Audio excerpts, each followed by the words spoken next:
Olá, meus amigos, minhas amigas, muito boa tarde. Bom dia para quem estiver assistindo de manhã, porque esse vídeo vai ao ar de manhã ainda. Se você for novo por aqui, pausa o vídeo agora, se inscreva no canal, ative as notificações, deixe seu like, compartilhe nosso conteúdo e comente. Quem sabe o seu comentário não vira um Augusto Leitão Responde. Passe nas nossas redes sociais, no meu Facebook e no meu Instagram, o Augusto Leitão. Lá você encontra trailers, vídeos e algumas frases que você pode salvar e compartilhar. É o Augusto Leitão, me segue por lá também. Conheça meu site, augustoleitãoadvocacia.com.br e faça tudo isso que eu falei para que o YouTube entenda como relevante os nossos vídeos, como relevante o nosso conteúdo e entregue ele sempre para você e para mais e mais pessoas. Bom lá, gente. Antes, eu queria fazer uma ressalva aqui, gente. Aqui não é o local apropriado para se fazer consulta, né? Isso aqui é um canal que traz para vocês um pouco de conhecimento para que vocês entendam melhor sobre os direitos de vocês, mas eu não posso analisar no ar, né, um caso concreto dizendo você tem direito, você não tem direito, a pessoa divide assim, eu vou, sem ver nenhum documento, eu vou ver quais são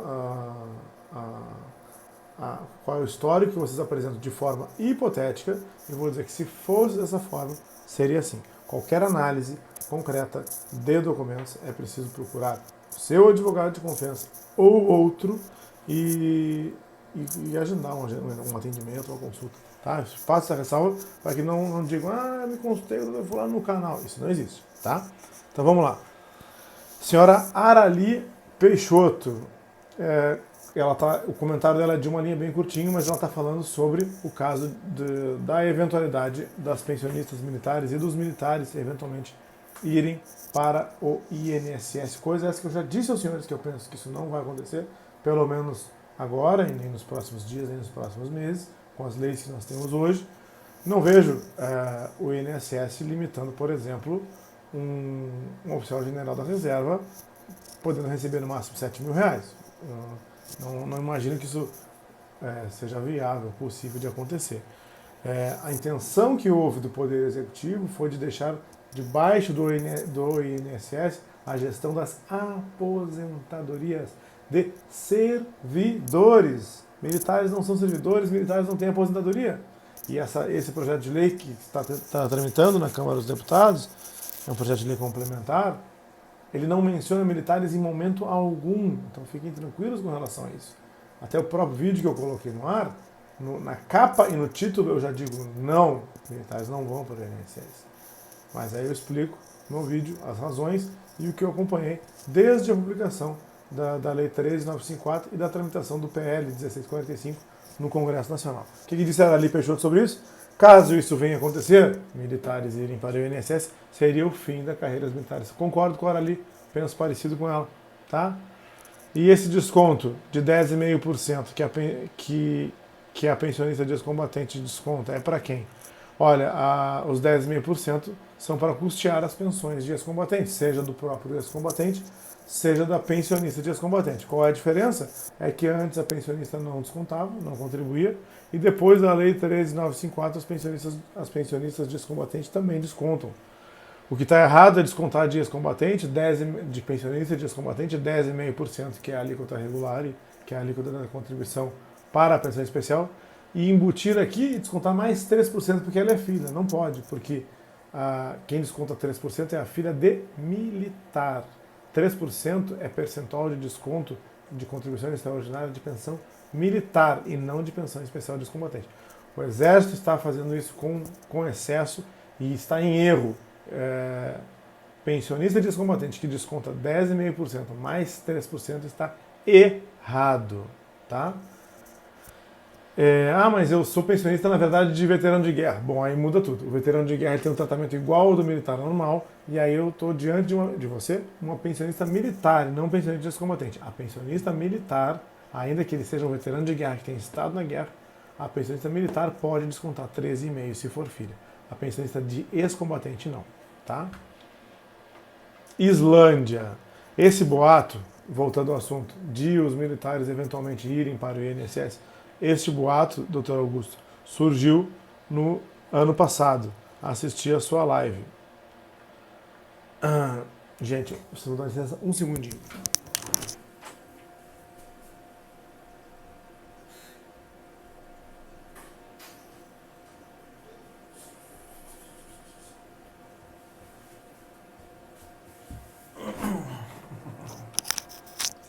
Gente, eu tava gravando o vídeo, chegou a minha filha, minha esposa aqui, vamos lá. De volta. A Arali Peixoto tinha perguntado isso. Bom, ela falou, a Islândia diz assim, esse boato surgiu no ano passado. Que boato, senhores? Eventualmente de os militares irem para a INSS. Já disse aos senhores, não penso que vão. A intenção única de deixar debaixo da INSS são servidores, tá? E não os militares. Aí ela disse que assistiu uma live em outro canal, ok. Dulce Barros. Dulce Barros Romano. Bom dia, doutor Augusto. Estou casado há 30 anos. Com um militar, não tenho filhos e ele só tem 3 filhos do primeiro casamento. E a ex-esposa não quis pensão judiciária. Como fica nesse caso? Bom, de novo, eu só estou trazendo a vocês o que seria se estiverem corretas todas essas informações, comprovadas com os devidos documentos. Tá? Eu não estou analisando nada aqui no canal. Então vamos lá.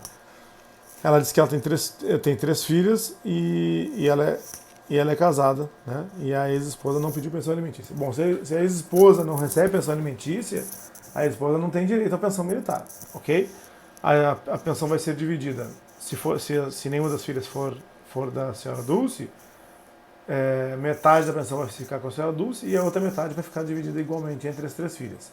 Mas, se alguma das filhas do militar, a última, a mais nova, for filha dela, aí a parte que seria da filha dela vai ser incorporada à parte da senhora Dulce. Se não, vai ser dividido. Metade senhora Dulce, outra metade dividido por 3 filhas. Zuleide. Doutor Augusto, meu marido tem 2 filhas, uma é do primeiro casamento e é casada. A outra filha é com um instrumento. Provavelmente ela quer dizer que a outra filha tem união estável. Mas já viveu com 4 homens e nunca se casou porque diz que tem direito à pensão quando o pai falecer. Essa moça já tem mais de 40 anos, não trabalha, só espero que o senhor diz desse assunto. Bom, mais uma vez, análise de caso concreto cabe ao advogado no atendimento e na consulta. O que eu estou dizendo aqui é analisar isso como se fosse uma história e lhe dar uma resposta em tese, como se fosse uma pergunta de prova, né? Uma pergunta acadêmica. Senhora Zuleide, a questão de a filha, se a gente estiver falando aqui de Forças Armadas, o fato de a filha ser casada solteira não muda nada. A filha do militar vai receber pensão vitalícia se o militar contribui com 0,5%, tá?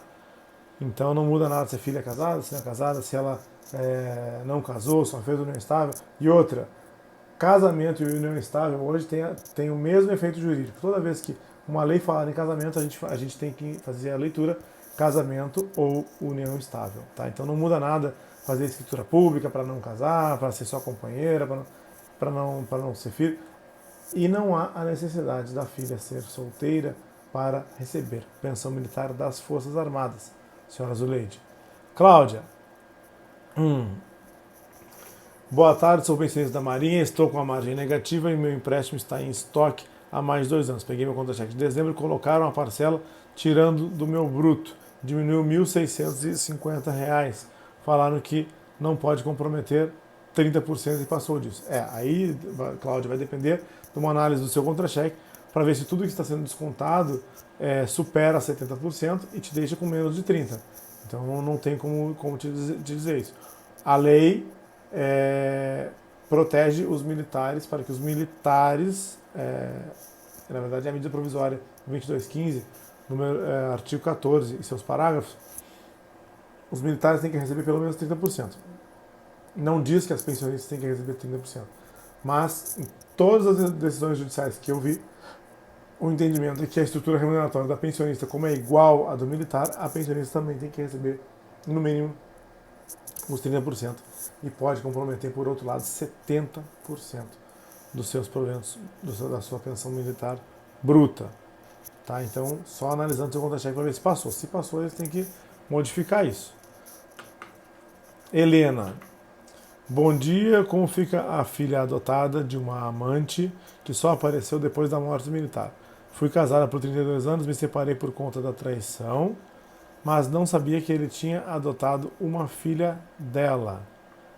Ele se casou novamente com outra pessoa. Bom, vamos lá. Vou te dar uma resposta que eu não posso dizer exatamente no seu caso, tá? Mas filho é filho, não importa se é adotado, se foi reconhecido por DNA, se foi reconhecido por um ato testamentário, tá? Então, para todos os efeitos, a pessoa que é filha, seja por vínculo de adoção, seja filho biológico, seja reconhecido por DNA posteriormente, é filho e tem os mesmos direitos. Então, em princípio, senhora Helena, essa filha vai ter os mesmos direitos. Quais são os direitos? Metade da pensão é dividida igualmente entre os filhos e a outra metade fica com a viúva ou a viúva e a ex-esposa se o óbito foi anterior à Lei 13.954. Se o óbito foi posterior à Lei 13.954, se separa o percentual da ex-esposa que recebia pensão alimentícia e depois se divide o resto na forma do artigo 9º da Lei 3765. Marli, quero saber se terá aumento para os militares. Só o que tem de aumento garantido e concreto em lei e com orçamento reservado é o reajuste do adicional de habilitação, a última parcela do adicional de habilitação no meio do ano, em julho. E esse adicional de habilitação não contempla reajuste para quem tinha 12% de adicional. Para quem tinha mais, aí sim está amparado, tá? E tomara que tenha, torço para que tenha um reajuste no soldo para todos os militares, todos os pensionistas, ou que pelo menos se mapeie todo mundo que foi prejudicado, mais prejudicado pela Lei 13.954, não teve nenhum tipo de reajuste, e se dê um bom reajuste para essas pessoas, para que amenize essa diferença. Tá bom? Gente, mais uma vez eu desejo um ótimo Natal para vocês todos, uma ótima semana para quem está assistindo o vídeo na segunda-feira, tá? E depois vem ano novo, mas vamos aproveitar para a gente produzir bastante essa semana e na próxima. Fiquem com Deus e até o próximo vídeo.